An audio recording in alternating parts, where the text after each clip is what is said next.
छोटे भाई की हुकूमत ने पूरे मुल्क के लिए रेट बढ़ाए तो बड़े भाई ने पंजाब में 2 महीने के लिए बिजली सस्ती कर दी। 2 महीने के बाद क्या होगा वो मंसूबा भी तो दें।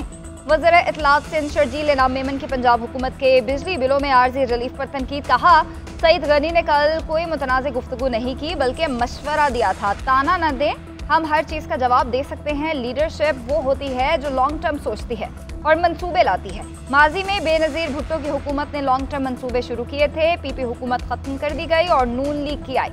उन्होंने थर्ड कोल मंसूबा बंद कर दिया। अगर मुस्लिम लीग नून मंसूबे बंद ना करती तो आज तवानाई का बहरान ना होता।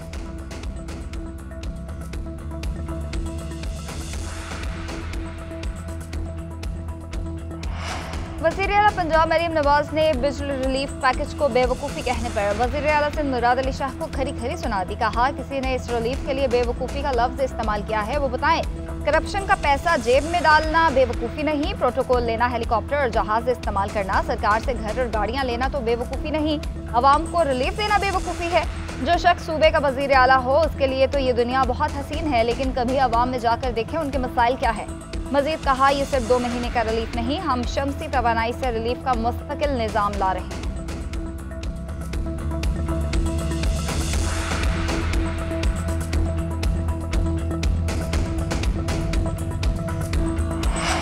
कोई शक नहीं कि हम खित्ते में सबसे महंगी बिजली बना रहे हैं। फी यूनिट कीमत 44 रुपये है।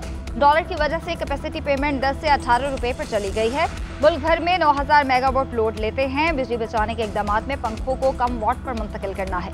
2 घंटे लोड शेडिंग से 50 अरब रुपए बचा सकते हैं। वज़ीर तवानाई अवैस लगारी का यूथ कन्वेंशन से खिताब। कहा, स्ट्रक्चरल रिफॉर्म से पावर सेक्टर बेहतरी की तरफ जाएगा। मुल्क में सनती पैदावार में इजाफा भी जरूरी है। वज़ीर आज़म चीन के इश्तराक से इंडस्ट्री डिमांड के ख्वाहां हैं।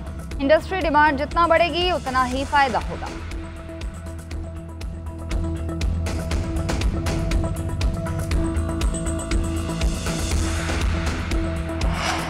खैबर पख्तूनख्वा में ज़बरदस्ती बिजली बहाल कराने का एक और वाक़या। बनू और कुरमगढ़ी ग्रिड स्टेशन में मुतादिद अफराद दाखिल हुए, ज़बरदस्ती फीडर्स ऑन कराए, अमले को ज़दकोफ किया और धमकाया गया। तर्जुमान प्रेस्को के मुताबिक ऑन कराए गए फीडर्स हाई लॉसेस में हैं। गुज़िश्ता रात 1 करोड़ 44 लाख रुपए का नुकसान हुआ।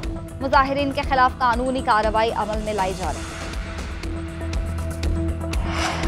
बानी पीटीआई और बुशरा बीबी के खिलाफ नया तोशाखाना रेफरेंस दायर। नैब का नया तोशाखाना रेफरेंस 2 वॉल्यूम्स पर मुश्तमिल है। नैब की जानिब से बानी पीटीआई और बुशरा बीबी को 13 जुलाई को गिरफ्तार किया गया। बानी पीटीआई और बुशरा बीबी तफ्तीश की गर्ज से 37 दिन नैब की तहवील में रहे।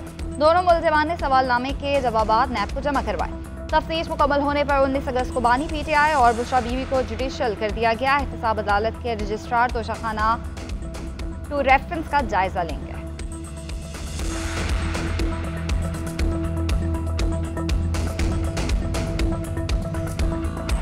वज़ीर आज़म की ज़ेर सदारत वफाकी काबीना का इजलास मुल्क की सियासी और मुआशी सूरत हाल ज़ेर गौर। मुल्क के मौजूदा हालात के पेश नज़र अहम अमूर पर तबादला ख्याल। सरमायाकारी से मुतालिक अमूर पर भी गौर। बिजली की कीमतों में रिलीफ के हवाले से तजावीज़ पर भी बातचीत की जाएगी। इस्लामाबाद एयरपोर्ट की बोली के तरीक़ाकार की तौसीक की जाएगी। पाक उज़्बेक तरक्की पर मुफाहमती यादाश्त पर दस्तखत एजेंडे का हिस्सा न्यू टेक के तहत फंड रेजिंग कंपनी का क़याम होगा। वफाकी हुकूमत के अखराजात को कंट्रोल करने के लिए किफ़ायत शारी इक़दामात की मंजूरी दी जाएगी।